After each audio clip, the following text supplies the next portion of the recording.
Hello, everyone. Welcome to the Croccast podcast. I'm your host, Nate, and today I'm joined by Mr. Mike Easter. Mike, welcome to the show. Hey, Nate, thank you very much for having me, man. I appreciate it. Oh, it's my pleasure. So, Mike, you want to get us started off on kind of what you do with reptiles? Yeah, so right now I co-own SATOO Reptiles and Aquatics. It's an exotic pet store essentially in the greater Cleveland area, and that is what I spend most of my time doing. It is a full-time job. So, how do you first get into reptiles, and how did you eventually come around to starting up your own business? Excuse me. Well, getting into reptiles, it's kind of the same story as most people. When I was a kid, I was always just, looking for stuff, catching stuff. Reptiles always intrigued me. I actually don't really know what caused me to be interested. Like no one in my family liked them. None of my friends, I mean, they tagged along and they did it with me, but none of them like pushed me into it. So it must have just been something innate. And then I was into it and it just kind of blossomed from there. The more and more I got into it, the more and more I got involved in other, you know, other things that allowed me to learn more about them. And then it just kind of took off from there. But yeah, so I was into it as a kid, but I don't really know what I guess really what intrigued me in that direction. And then I would say what really kind of shot me to another level of the interest was our family always went to trips to Florida on spring break, and we drove down. It was actually just a guide trip, which was nice. And me and my cousin Tim, who is the co-owner of SATOO, we would go down there and just spend all of our time really just looking for reptiles, and that was always awesome. So I was into them. Those Florida trips kind of sparked even more of an interest, and that's when I really started to realize, man, I got to just be all in on the world of reptiles. Where in Florida did you go on those spring breaks? We went a few different, mainly the Tampa area, St. Petersburg. Okay. We spent most of our time because we had family in that area, and we would just go down and visit, stay with them. There's a couple of times I think we went to Fort Myers. It was like our grandparents had a condo there. I don't know. Any way we could get down there, we would, and we'd spend like 6 or 7 days there. It was awesome. I mean, even just as a kid catching and seeing like anoles and geckos, stuff that you never see up here in Ohio it's amazing. Yeah. So what led you to starting up SATOO? Well, it's kind of an interesting, it's a long story, but so I lived, I grew up in Cleveland. But then I moved to Miami, Florida for 10 years. And I was there for 10 years, doing all animal stuff, you know, you name it, I was probably involved in it. And from there, I moved to Louisiana to start some sort of a wildlife type of business there. And I was there for about a year and it just didn't work out. It just didn't work out. And from then, I was kind of just mentally exhausted, just drained from the whole thing. And I was like, all right, I'm just going to go back to Ohio and kind of regroup. I came back, and at that point, I had thought I had kind of built a decent enough resume, by no means a great resume, that would maybe allow me to get an interview like the zoo. I'm thinking, okay, maybe I'll go to the zoo. They can see some of the stuff I've done or animals I've interacted with. I felt like in this area, in the Cleveland area, maybe it was, at least it stuck out a little bit, but to no avail. I wouldn't even I couldn't get an interview. I couldn't get a response. They really just didn't have any interest. So I was just doing odd end jobs. I think I did like landscaping, spray foam installation, painting, just like lousy kind of, labor work. But Yeah. I thought to myself, okay, I've got to get involved in animals. I've got to make a living. What can I do? And at that same time, Tim, the co-owner, was living in Texas and he moved back, unrelated to what was going on. But he moved back. I was already back for about 6 or 7 months. He loves reptiles. I mean, he was involved in the medical field in a couple different ways, but he was into reptiles. We kind of just got together like, hey, what can we do? Or like, what do you want to try to get into? And I was like, well, there's no exotic reptile shops in the area, and I know there's a need for them. There used to be a place in Parm, like an area, there was like a well-known reptile spot that had closed down. So we just thought, all right, well, let's give it a shot. We know there's a need for it. No, we know people love, reptiles, and it's pretty niche. But so anyway, long story short, him coming home, me getting, just kind of looking for something to do, to be involved still in reptiles and and making a living. We just decided, hey, let's give it a shot and let's run with it. And that was 6 years ago. So it's been going on for about 6 years. Nice. So, is there anything in particular that SATOO specializes in terms of reptiles? We try to we try to stay pretty diverse, just to satisfy everybody's kind of quirky needs. But we do everything. I mean, we will do the basic stuff, the bearded dragons, leopard geckos, corn snakes, all the basic stuff that are great. Captive Just stuff for just like. But then we go as far as doing like the bigger like monitors and exotic snakes. We do bring in from different parts of the world that allow us to offer some pretty unique and different animals. So from basic to crazy obscure, we've kind of dealt with it all. So I wouldn't say there's a specialty, but we do have the ability to get our hands on most things if people have interest.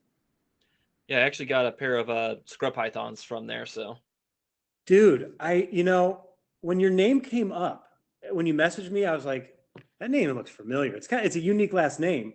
thank you. And I was like, I think he's been here. I think he's bought stuff. And now you bring that up, and the scrub python thing, I'm like, yeah, that totally makes sense. I hope you still have them. Yeah, I do. Good. Okay. Oof. I thought it was going to be like an ambush. Like, yeah, actually, they all died in 2 days, and you guys owe me money. But but yeah. So your name did look familiar, and now you're bringing that up. I'm like, yeah, totally. I'm glad you shopped with us, and I'm glad you got a nice pair of snakes. Yeah, I'm hoping to breed them maybe next year or two. So that'd be awesome. No one's really doing that, so hopefully you can get a grip on that. That'd be awesome. Yeah. So you recently got more. I much they got more, but seem to have expanded your aquatic selection as well. You want to go talk about that? Yeah. So it's not my specialty. We do have so Tim and I are the owners. He kind of handles more of the business side. I'm more of the animal side. Then we have a couple managers, Preston and Mike. I don't know if you're at the shop and met any of them, but our one guy, Preston, he's an aquatics guy. And when he started working for us, he had come from another shop that was specializing in aquatics, and he kind of talked us into getting into them. And we knew that it was cool. Like, people like fish and they're awesome, but we didn't really know how to do it ourselves because we just didn't have the knowledge. Yeah. And we were kind of spread a bit thin anyway. So we're thinking, oh, if you want to do it, go ahead. And he's launched that part of the business, and it's a nice supplemental part of the shop. That's a cool experience where people think reptiles. Then there's also the fish, and we do the invertebrates. So we try to be as well-rounded as possible while still being very kind of exotic and unique. But we've gotten into fish now for about 2 years, maybe a little more. And it's cool. I love it. I still don't know. I don't know nearly as much about them as I should, but I'm fascinated by them. Yeah. So, in terms of reptiles, do you only bring stuff from the outside, or do you do any in-house breeding with any of your animals? Yeah, so we do a lot of breeding. We do as much as we can. I mean, again, with the basic stuff that's somewhat easy to breed, the bearded dragons, ball pythons, corn snakes, all that stuff we do breed. But some of the projects that I indulge into more so, like mangrove snakes, I breed, prebos. Prebos, nice. Yeah, this past few weeks we got 3 different clutches from prebos, so we do really well with those. Asian species, South American and Central American, like I love animals from there, so I always try to kind of be specific with that and specialize in those. So we breed of that kind of unique stuff, mainly snakes when it comes to the outside stuff. But yeah, so anything from the basic stuff, but we've had some cool breeding projects that we've worked on that have been pretty successful overall. And really, that excites me the most, is doing that weird stuff that not a ton of people do for the breeding wise. And do you keep any animals there that you don't really keep for sale, but you just keep for fun, more or less? Yeah, so you're from Ohio. You probably know the permitting system is pretty complex. But I do have a permit for venomous and for crocodilians. So we do have both. Now you can't sell the crocodilians because the permit they issue is just it's considered a rescue permit. You can keep Yeah. them. You can do what you want with them in terms of display for the most part, as long as you follow the guidelines. But you can't sell like anything aside Anything from other than dwarf. Paleosuchus. Yeah, the dwarf caiman. There's no regulation. You can sell those, but the other stuff we plan on getting on display in the shop. Hopefully within the next. I feel like I've been saying a few months for like the last 2 years, but we want to do that. There are a couple 5-foot alligators, like a 5-foot croc, that are down. They're off display right now.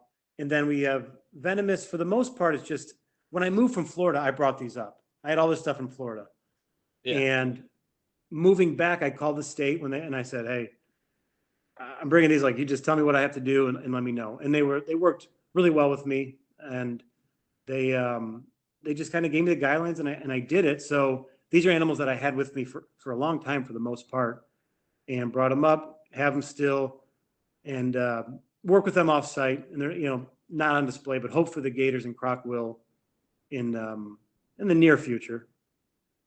What type of croc is the one you have? More or less. Oh, nice. Yeah, super crazy. I mean, these are all the things I've raised since hatchlings, and the gators are. I mean, gators are pretty cool. Like, obviously, you don't want to let your guard down. Yeah, but you go in there and clean the enclosure, just kind of like, yeah, I don't care what you're doing. You walk into that croc enclosure, that thing charges, it jumps. I don't know what I've done wrong to it. I thought I've treated it pretty well, to be honest with you, but she does not care, and she just goes. She's out for blood every time I enter in there. But really a cool animal. Yeah. So, what sort of venomous stuff do you have? So, well, when we bring in some of our animals from over, across the world, we will bring in a select bit of venomous that we sell. Again, we can sell to people who are permitted or outside of the state if it's, we go through everything we have to do. But personally, I'm a big king guy, king cobras. I've got 3 monsters, some monocled cobras. I have a cool cottonmouth project, they're morphs. So, I never knew that, that cottonmouth morphs existed. Yeah, it's just albino. It's not like anything crazy, but something struck my interest when I saw those as babies, and I snagged those. So I personally only keep a handful of stuff, and anything else that comes in is typically something that's available to, people that are capable. Yeah. So kind of my end goal dream is to start like a reptile park here in Ohio. Okay, so, nice. Basically, it's more or less an excuse to keep crocodilians, but yeah, dude. I mean, no doubt about it. Definitely, I've always been impressed, and people with their enthusiasm to do stuff like that, because the sales side of what I do it's cool. Like, I'm so thankful for the store and what I'm able to do and make a living and be around these animals, but something more like an educational park or facility in which people can come and see unique stuff is much more of what I kind of envisioned, or I appreciate much more, just because it allows people to kind of learn more and interact more with stuff. And there's the business side's kind of pushed aside, which can be a very kind of like a moral dilemma type of thing when you're selling reptiles, and sometimes you don't know who you're selling them to, and you're just trying to do your best to keep them getting to the right people, and blah blah blah. Yeah. But anyway, yeah. So a facility would be awesome. There's really nothing like that in the state. That's somewhat small but private, where people, can really can dive into some stuff. Then there's zoos, but zoos are very limited. Yeah, and usually they're pretty broad and right. Everything in one day. I look at those types of like facilities and wildlife parks as awesome opportunities for people to get a little more up close and see. I mean, sometimes I've been to zoos before where I don't want to sound like, in a certain way, but like, I'm just not sometimes impressed with their lineup of reptiles. Yeah. And like some of them are really cool. I've been to quite a lot of zoos, and some zoos are amazing. Some maybe just don't focus on the reptile aspect of it as much, but more so when I've been to like private facilities or wildlife parks or sanctuaries, I'm much more blown away. So yeah, dude, good luck. I hope you can accomplish that. It'd be awesome. Yeah.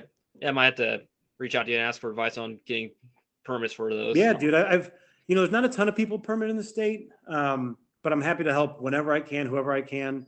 It's again, it's the Department of Agriculture. they're cool. I mean, some people have said whatever about, but I've never had a problem. They work with me very well. And if you just do what you're supposed to and what you ask, they're really cool to work with. So yeah, dude, if you have any questions, give me a shout. I'm happy to help. Oh, thanks. That'd be really helpful. Yeah. So yeah, but me personally, what I want to kind of do is model it after a place I interned at called Crocodile Encounter down in Angleton, Texas. I've heard of it. Actually, there's a few places down there, isn't there? There's a few places. I've actually worked at 2 different places, both in that kind of 2 hour area drive from each Okay. other. So It sounds familiar. I've actually never, I don't know if I've been to Texas only one time, and it was for a bachelor party. So I didn't really get around to any reptile parks. yeah, yeah, it's like 45 minutes south of downtown Houston. But Yeah. Oh, okay, cool. Yeah, like I said, I've been there a few times actually. The co-owner Tim, when he lived in Texas for a bit, and I visited him a couple times. Went there to kind of do my own thing, but never got around to seeing the wildlife side of some of those places. And I heard there's some nice ones. yeah. So speaking of crocodilians, you mentioned before we started that you'd help with some research with American crocs in Costa Rica. Yeah, yeah. That is something I've been so fortunate to do. I've kind of ridden the coattails and tagged along with a really good friend of mine. His name, Dr. Chris Murray. He's a professor at Southeastern, and we met in South Florida at a wildlife refuge. This would have been now probably 15 years ago, maybe even a little more. He was from New York. He traveled there just to volunteer for the summers and hang out and get experience. And I was doing the same when I was living there. We met there, just kind of hit it off and stayed in touch. And then he was, like a rocket ship in the world of academia, from his, undergrad to master's to PhD. And it was always crocodilian related, whether it was alligators or crocs. And he always allowed me to kind of tag along in those. And he did all of his work down in Costa Rica on crocs from the beginning of his master's, I believe, all the way until it's still continuing. So it's been 10 plus years. And I've been kind of like his field tech, just helping him along the way and learning as much as I can along the way.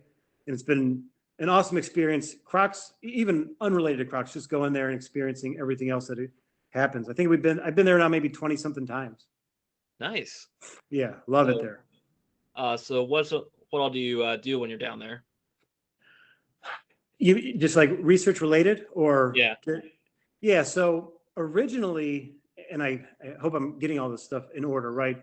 His research was based on a male bias in this area we were at, like way too many males to females, and that's not natural. It was something was causing it. We had kind of figured out, first off, was there a bias, and then what was causing it? And there was. It was like, gosh, I hope I'm saying this, maybe 3 to 1, 3 males to 1 female. Yeah, which is like that's obviously not right. So what was happening was, when there's so many males and they're only coming out, males have their own territories, right? Females can hang out together, no problem. Males, they get big, they separate, and it was kind of imposing on human beings. They had nowhere to go but go into where humans were, into their farms and their ponds, and it was causing obvious problems. Yeah. People were being attacked, unfortunately, but people were also killing the crocs. So the male bias caused this. And then for his PhD, I believe it was, we had to figure out what was causing it.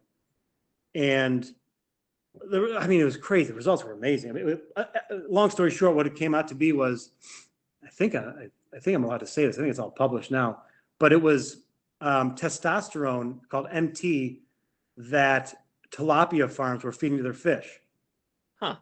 So, and they do this because the fish gets to get bigger. They get a bigger fish out of it. They sell it for more money. It's like that. But the crocs were getting into the farms and eating the fish.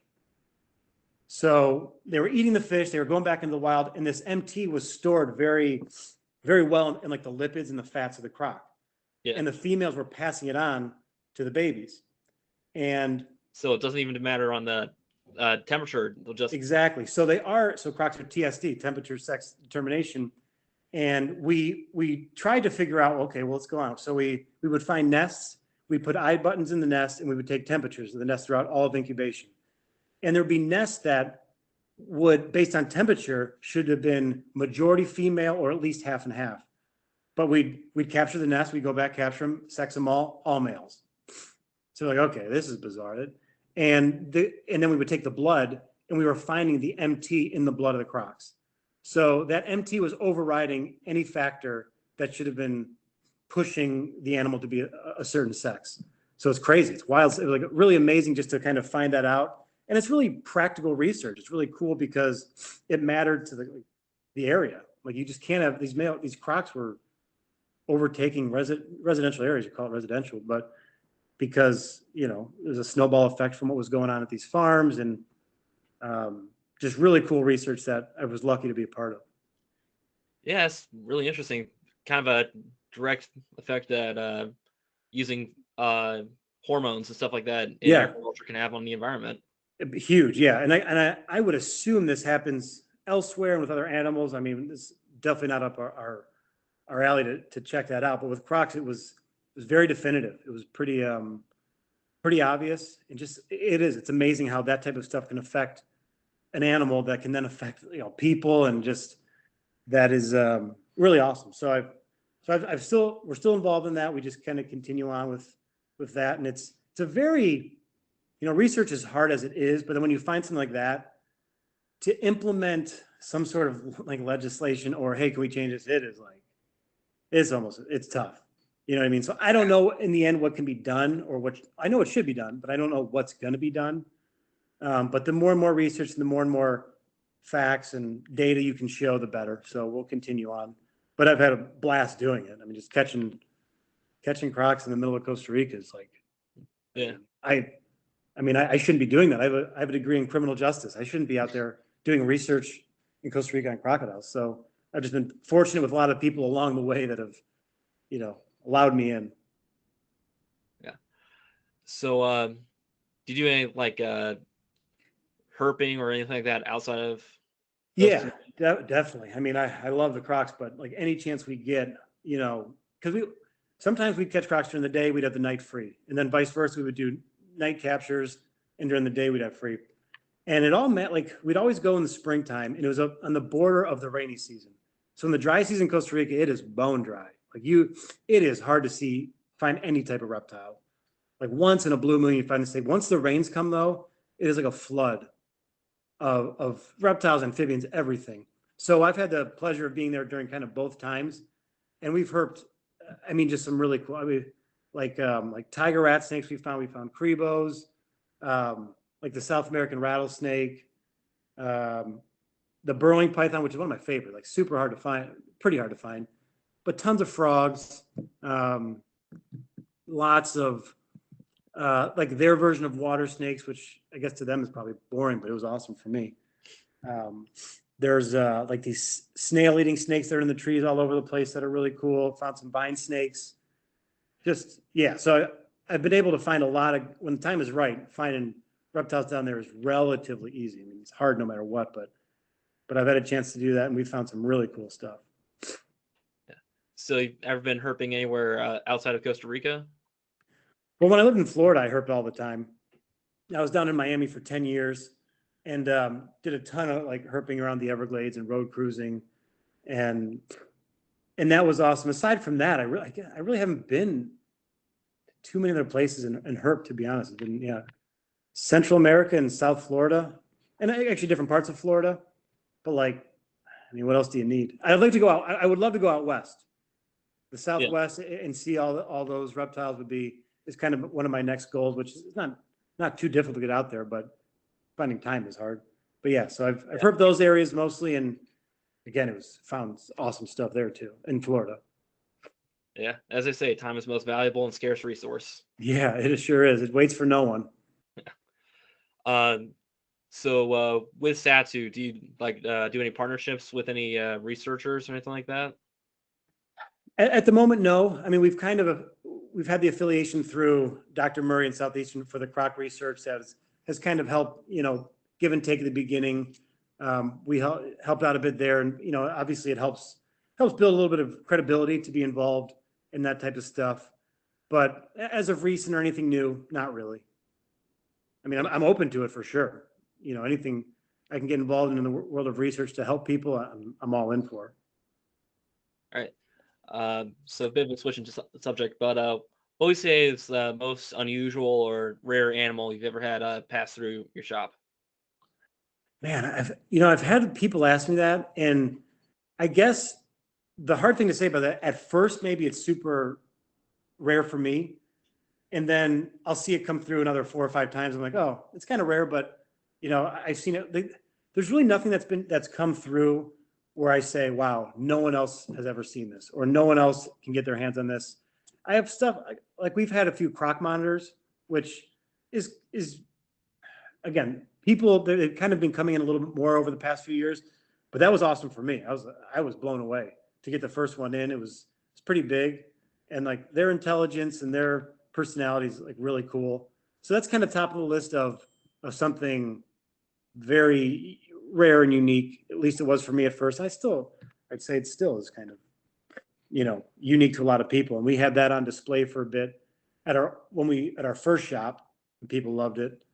But we did end up selling that after a bit. Yeah, man, it's hard to say because there's a lot of stuff that many people haven't seen that they'd say, I can't believe I'm seeing this, and I would say, well, I thought the same thing, years ago, and now I see them every few weeks. So it's hard to. It's a relative. I guess it's a relative thing.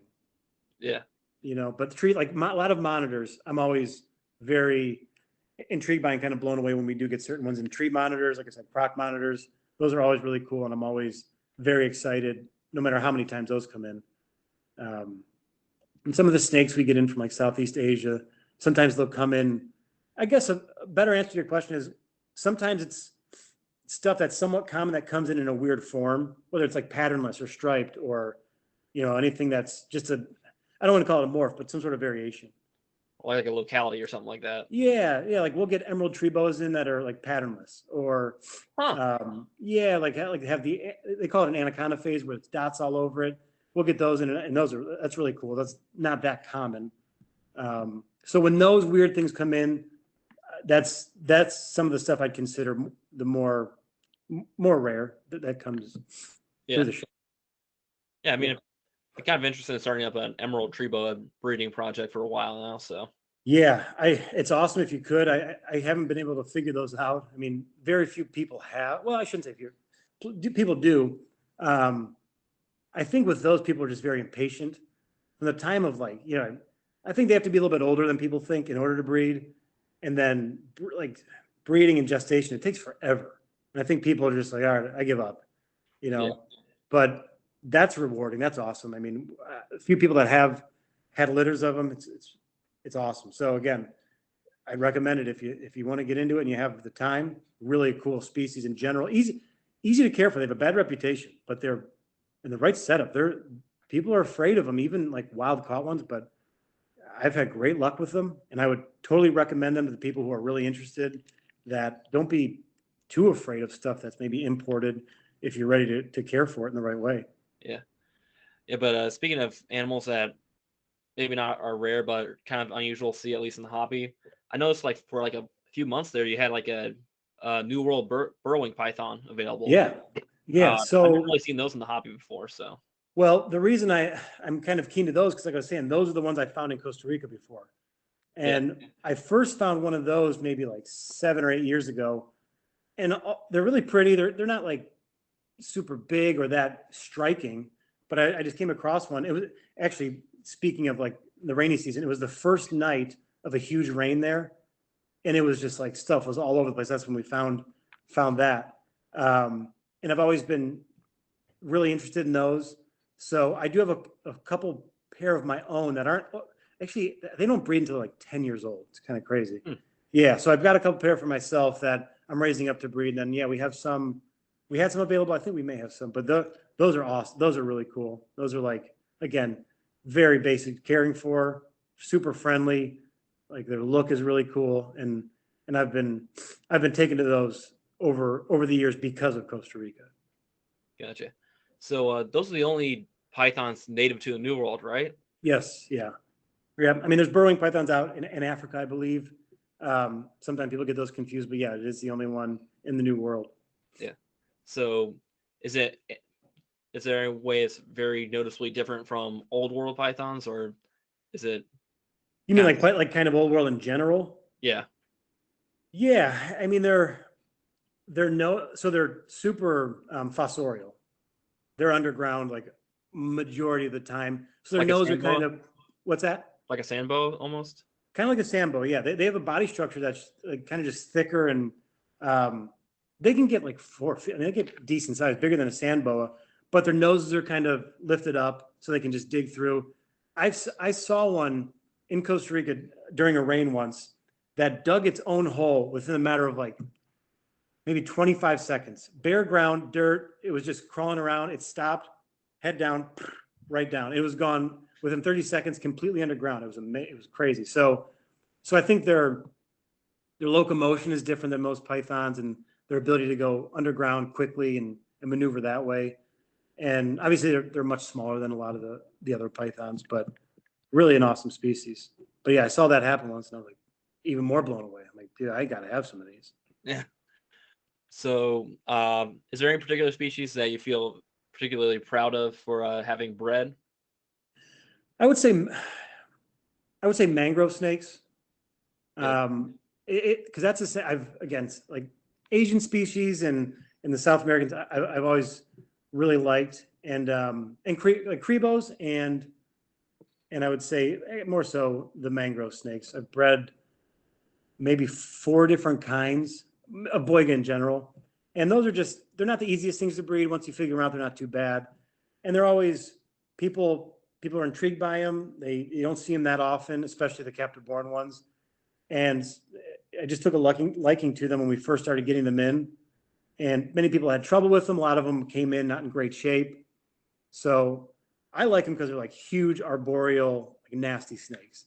Yeah. When you get a big Malaysian mangrove snake that's like 8 feet and just nonstop, it's kind of fun. I mean, you don't want to be bitten by them, but it's still pretty fun. So I'm proud of like breeding those has been a really kind of nice accomplishment. The Crebos, red-tailed green rats, I really like. I've read those. Those are also arboreal, right? Those are arboreal from Asia. Again, like probably bigger arboreal stuff, bright emerald green. Just a really cool looking snake. Anything else that's kind of odd? I mean, I've bred cobras, which is kind of cool. Not that that's other people have done that, but that was cool. Yeah, I guess that'd be like top of my list. And there's things like the puffing snakes from South America that I really like that I would like to breed. Those are a little tougher to get established, but they're really cool. I don't know if you know what those are, but those are massive, massive colubrids from South America. They're like 8-9 feet of just craziness. Yeah. So those are cool. But yeah, they're huge. They puff their necks out like really big, and then they They're kind of like a false water cobra then, or well, it's not quite. It's like a huge bloated neck. It's not quite like a flattened hood-esque thing. But they're cool. They're big. They're nasty. They kind of try to kill you sometimes. But I've seen some friendly ones actually. So that's a really cool species that I'd like to eventually breed. I guess I have, as it's a bucket list that's a mile long of stuff you'd like to have, breed, and easier said than done. Yeah. I also noticed you had on your store available a while ago paradise flying snakes. Yeah, those those are cool. So you want to go a little bit about those things, what they're like? Yeah, so those are a little trickier just because they're typically lizard eaters and frog eaters. So people tend to shy away from those. Some people have gotten them onto like rodents, and I think that's okay to a certain extent. But really, they're lizard eaters, and they're fast, they're agile. They need like a really large arboreal enclosure. So it isn't just for someone who's like, hey, I want a cool, colorful snake. Let me throw it in a 10-gallon. It's just not going to work. But those are really cool, and the males are like the brightly colored ones, orange, reds all the way down the body. The females are just kind of black and green. But those are cool, and you put them in an enclosure. Like eventually, once you have them established, you can do a bioactive. You want just trees all over the place, nice lighting. You throw in a colony of like house geckos, and you're set. Those things will just thrive and do awesome for you. And they're great. They're a great display animal after they're established. At first, you don't want to do that because they'll freak out. They're just kind of stressed. But you get them going, you get them established, you put them in something nice. It's an awesome, awesome display animal. Yeah, that's kind of my dream is when I do start that thing up, just have a few really cool display species in terms of Yeah, snake. and that's a great one because they're diurnal, so they're active during the day. They're moving. If a crowd was coming in or guests, that'd be one that they would see often. It wouldn't be hiding too much. I mean, they'll hide a little bit, but they're out and about for a lot of the daytime. So that's a good idea. Yeah. Also, those mangrove snakes would be. I always thought they looked really cool, and also Yeah, if they're those they do most of their moving at night. yeah, that's what I was wondering. But they're arboreal, so they'll in a big enclosure they'll perch up like on a branch and just sit there all day and not move, so people could see them. But they're mostly active at night, and but man, they're a handful too. But they're awesome. We've had a few that are like huge, like 7-8 feet, like big around that could take medium rats. I mean, they're crazy. Yeah, they're big, really cool animals. Yeah. Let's see here. Okay. In terms of well, circling back to the crocodile monitors, I have a buddy of mine who's really big into monitors, and he's telling me that like way back in the day, croc monitors actually used to be like super common on the market. Well, not super common, but fairly common on the market. But then Yeah. they kind of just got shut down for a little while there. So Yeah, so when it comes to that type of stuff and bringing stuff in from other countries, there's quotas, what they're allowed to ship out, and I think some animals will get super popular and they'll just come with a rush, and yeah, then the countries will take a step back and say, okay, we can't be sending all this over there, and then or because they don't want to obviously hurt the population either. yeah, So I feel like it's kind of an ebb and like a roller coaster of certain animals have heavy influx at one point, and then you'll see some years where you don't see them at all. Then it'll go back up and go back down. There's some animals that when we started were easy to come by, and now it's like you haven't seen them in years, and you're thinking, all right, that's fine. Well, I wonder, is it going to go back up in a couple of years? They'll be in. So I think it's just kind of that roller coaster where right now but yeah. So croc monitors did used to come in a bit more frequently, and now it's a few at a time, maybe a few per year for certain people. yeah, Not as common. yeah. Well, wonder if that'll ever happen to Nile monitors where their importation will get slowed down. I don't know. Those things. So when it comes to that stuff, I don't necessarily agree with like. I mean, there's just loads of these things coming in, Yeah, And the unfortunate truth is, so many people are not ready to care for these animals. yeah, I mean, those animals come in by the hundreds, if not thousands. And they're spread out between distributors and suppliers, and people come in, they're cheap, and like I said, it's kind of one of those a bit of a moral dilemma at the shop is like people want to buy them, but you do everything you can in your power to say, listen, this is not a friendly monitor. It's going to get huge. Like there's better options for you. And some people, oh, don't worry, I know what I'm doing. And you're just like, I can only do my part to a certain extent. And then you're just like, you just hope you guide them enough to do a good enough job. But there's people out there buying them, just have no idea what they're doing. And it sucks for the animal. There's a lot of animals that suffer due to people buying them for the wrong reasons. And I think that's an animal that's a prime example, to be honest with you. And there's so many that come into those, and I don't know if that'll ever stop, because those are farmed over there and hatched out, and there's just loads of them. yeah. Actually, that monitor guy I mentioned just a bit before, Niles are actually his favorite type of monitor because he actually grew up in West Africa as a missionary's Oh, kid. nice, So those were the ones he would go out and catch when he was a kid. So nice. Yeah, there's something about an animal when you've ever experienced in the wild. It always like there's an imprint mentally where you always just have something for that animal. Like anything I've ever found, whether it was locally or when I was in Florida or in Costa Rica, no matter what, it'll always stick with me to be like have like a special place. Even if it's a common animal or like an animal that people consider like a trash animal, whatever it is. When you see stuff in the wild, like what I've seen boas, just normal boas in Costa Rica, and obviously that's like a super common, yeah, snake all the way up. But now I see them, I'm like, man, those are awesome. I can't believe I've seen a bunch, like one in trees, one crossing the road. When you see them out in the wild, and then it kind of throws you for a loop, and you're like, man, these things really should just be in the wild. yeah, So it's weird. It's a weird kind of tug of war when you have a business, like I'm involved in. yeah. So with importing animals from all over the world, uh, and also captive breeding and stuff like that. What sort of quarantine procedures do you go through? Well, we have, I mean, everything. So I would say this, when it comes to the import stuff that we bring in, we'll keep that separate for X amount of time. What we do for quarantine is make sure they're feeding well, they're alert, they appear healthy. We always recommend people to do their own quarantining as well, do their own parasite treatment if you'd like. We actually will not treat anything for internal parasites unless there's clinical signs, because it's pretty stressful. It wipes away good bacteria in their gut.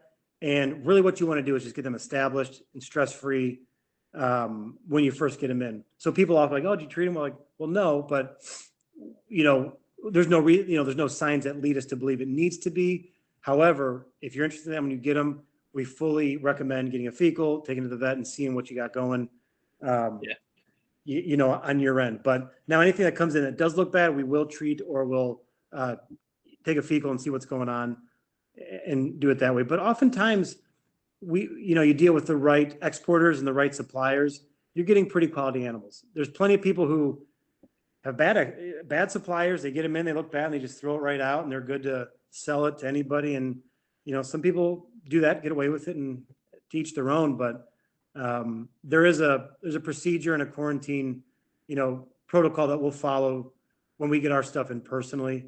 It's probably not as long as some people would recommend or should, but we always recommend the buyer to do the same, because anything's possible. I mean, captive born animals can have stuff, wild caught animals can have stuff.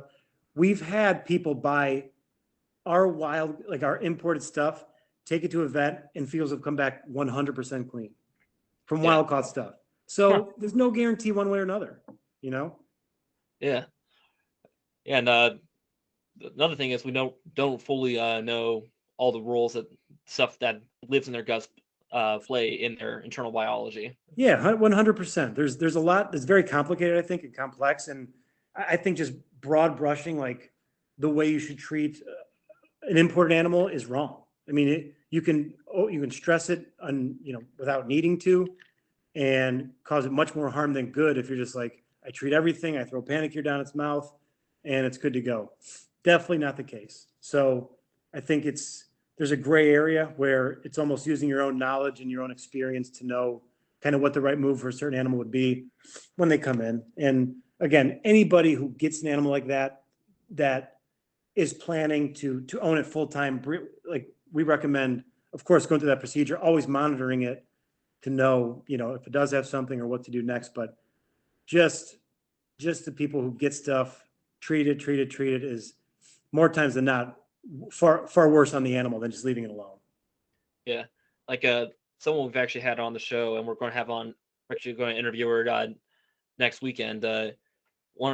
She does a lot of research with crocodilian parasitology. Okay. And she's actually found some really interesting stuff, like some parasites in alligators actually help them filter out heavy metal poisoning. Oh, okay, yeah. The parasite will actually filter the heavy metals out of their blood system and metabolize it. Oh, wow. Yeah, that's amazing stuff. And that stuff shed the light, and that should open everyone's eyes to that element of whether it's wild animals, captive animals. The stuff I also like to tell people is like, these animals live completely fine in the wild with parasites. Now, granted, captivity is way different than the wild, right? Yeah. But the reason parasites will have a negative effect on any animal, it's stress.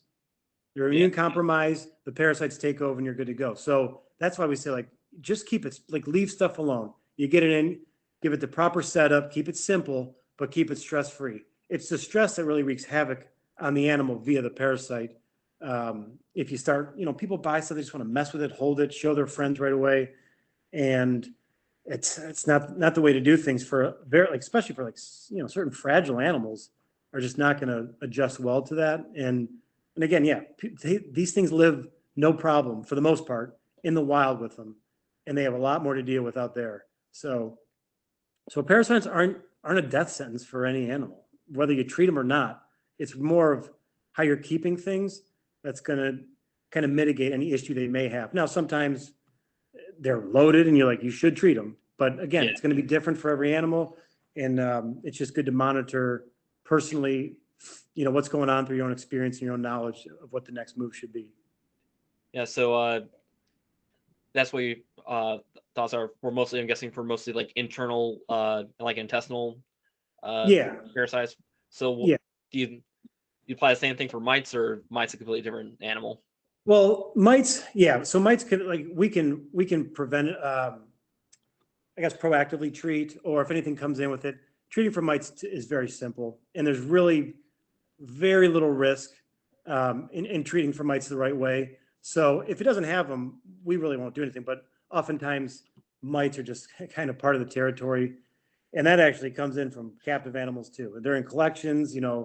they're in facilities everywhere you go. So that's something we deal with. We don't even look at that as anything that bad. You just treat them the right way. Those things are gone in a couple of weeks. The animal's unharmed. Yeah. But they're a pain. They suck. I mean, it's just annoying. Yeah. You know what I mean? Yeah. But some people think of them as like the worst thing in the world, but they're not. They're just annoying. Yeah, you clean out the whole room, whole building, and you think you're good to go, and then 2 weeks later, Oh yeah, then something else has them. around. Yeah, it's just a vicious, cycle of like, well, I got rid of them from this one. Now this one has it. What do I do here? And you spend weeks and weeks just like losing sleep and freaking out over what's going to get it next. And it's tough. I mean, they do run rampant, but again, it's not the worst thing in the world. Yeah. Yeah, it could be something like nidovirus, something like that. So yeah, that or crypto. That's when you really want to lose sleep over what's going on. But mites, that's child's play compared to those types of viruses. Yeah. So have you ever had any issues with crypto or nido or any other? No, not that. I mean, not that we know of, and not that we've ever had reported back to us. Again, some of those viruses are really so nido's much more specific to Pythons? certain. Yeah, and we've had no complaints or not found that in anything, or even really signs of anything that would lead us to believe so. Again, nidovirus is something that can stay dormant for a while, Yeah. and so you don't really know. Crypto is another kind of it's a parasite. It's kind of a weird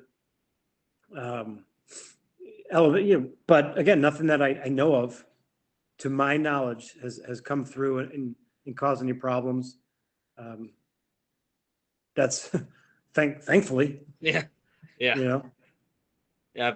I have heard horror stories about someone bringing in an animal that just randomly had, and then it just runs rampant through an entire collection. So yeah, like crypto spreads like crazy. From my knowledge and what I've heard is it spreads like crazy, and they say, you find something with it, you just put that thing in the freezer. It's kind of hard to imagine just doing to an animal that seemingly is healthy, but yeah, like you really probably should, because that's a problem. yeah. So I also, on your website you have an entire tab dedicated to green tree pythons. You want to go into a little bit at all, or? Yeah, green trees are awesome. It's kind of like, a different version of emeralds, but they're a little more variable, and they're a little smaller than emeralds, and they do really well too. But we that's such a popular animal, and that for the right person is, like, again, awesome display animal. You're not gonna do too much handling with those because they're pretty nippy. Some are pretty cool, some different locales, but for the most part, those are the ones you just kind of leave alone, make an awesome setup. And I mean, they don't need to eat like a colubra. They, an adult once every 3-4 weeks, maybe. And again, they come in different not crazy colors, but unique colors that are really pretty. And we always love getting those in and hooking people up with those, because it's such a beautiful animal. And just the way they curl around a branch is awesome. And they're awesome. So we decided to dedicate a tab just to it. But we don't get them as much anymore. That's another animal right there that you could bring in by the dozens a couple of years ago, and now you get like 2 or 3 a shipment. Huh. Yeah. So for your overseas providers, or do you have direct contact with like farms or personal collectors, or is it just for the most part, it's direct contact, people that we've just established relationships with from the beginning, or it's a contact maybe through somebody who's been nice enough to lend that contact to us, and people that have been there and said, hey, these are good people, they know what they're doing. But yeah, so we have direct contact with most of them, and we've had really good luck with it. We did some of them are when we very first started, we definitely got scammed. I'm not gonna lie. We and it was actually through a recommendation that was a legitimate provider. It just something went wrong, and we did not ever see animals come through, but they did see money come from us. Eh, But whatever, you live and you learn, and that's how that works. So down payment, rest after delivery. yeah, right. Hey, can I get some of that money back? Or the animals? Like, sorry, you have reached. I'm like, damn. Well, there you go. Number is no But longer active. yeah, exactly. Like this phone has been disconnected. I'm like, okay, well, I get it. But there's a lot of horror stories like that through that people have dealt with. So I'm not the first, and I won't be the last. But it's humbling. You know, you start, you're like, oh, no problem. Here's some money. Send us a bunch of that stuff. Then you don't get anything. You're like, okay, well, I know not to deal with them again. Yeah. So with importing, I'm guessing you have to have like a federal wildlife permits and stuff like. Yeah, yep. That's a U.S. Fish and Wildlife permit that you get, and you that allows the import export. You renew that every year. Let them know like where you bring in from, and we don't export anything. That's like really kind of complicated pain. But yeah, that's a federal permit that allows you to do that. Okay. So, what's your take on this whole U.S. Competes Act that's kind of been the uproar in the herp community for the past few months? That's like the banning of like almost everything type of thing. Well, I think it's more like this, giving like Fish and Wildlife the ability to just ban anything on a whim, more or less. But yeah, so obviously, I mean, I don't agree with it. Unfortunately, I think people like us we're handcuffed. They're just going to do what they want, and that sucks. It's a sad thing, but it's all about money. It's all about who's paying who. And there's very few times in the history of animal legislation is there data to back up a law. You know what I mean? It's the truth. I mean, sometimes there is, and it's valuable and it's valid, but some of the stuff they ban or they regulate, there's nothing in near history or far history that says like that you should do that, or there shouldn't be some sort of a process that allows you to own it if you go through it. To the extent of right now Florida's like a war zone for legislation, and it's crazy. I mean, they're outlawing stuff that really, there's not a great reason to do it, or there's not a ton of data to back it up. I would get if there's evidence behind, the iguana ban. Like, they're really just not. I mean, they're going to be there. They're in the wild. Like, for people who want to own an iguana, like, they're not really causing any problems. Yeah. I mean, if anything, if right now the way it is, an iguana breeder would be like a trickle in a torrent in terms of the population down there. Right. Yeah. It's like, I mean, those guys look around like, do you guys see everything else going on that you can be regulating, or the problems that are here? I mean, you could talk about, like, I live there. You want to talk about a problem? You talk about cats. Yeah. I mean, I was about to say, dude, they're all over the place. I mean, they're everywhere, and they're just ripping apart birds and rodents. You're like, okay, well, I mean, I see a lot more cats than I see Burmese pythons crossing the road. Yeah. And especially in iguana, this is like, what do they do? Just get in someone's hibiscus or something? Or yeah, exactly. So yeah, they'll ruin your garden, but you know what? Deer ruin your garden too up here.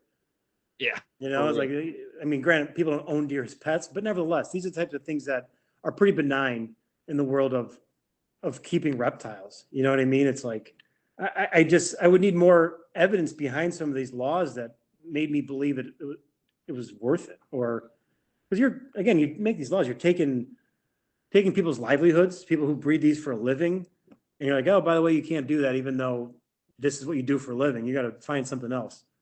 They say, well, why are you doing that? And they say, oh, we just pretty much want to. Yeah. And that's unfortunate. That's unfortunate, because we're just kind of a casualty of that war. Like, we can speak up and we can go to these court hearings, but they typically don't do much. It's going to pass if they really want it to pass. Luckily, some of these things that have come up haven't passed, but they're always just going to resurface, and annoy the hell out of people like us. Yeah. Yeah. So let's see here. So if people want to reach out and find your store, how would they do that? Well, I mean, we have a website, SATOO Reptiles and Aquatics, and that's got the info for contacting via email. We have 2 locations. They're in the same vicinity, but you can go to either one and get pretty much the same stuff at either one. But we're open 7 days a week, so you can always contact us or get a hold of us. So yeah, and you know, the stores are just a cool spot to go see some cool stuff, even if you know you're not buying anything. You got some cool stuff. All right. Well, I think that just about does it for this episode. Thanks for coming on. Yeah, man. Thank you very much for having me. I appreciate the opportunity. All right. It's been a pleasure. All right, Nate. See you, buddy.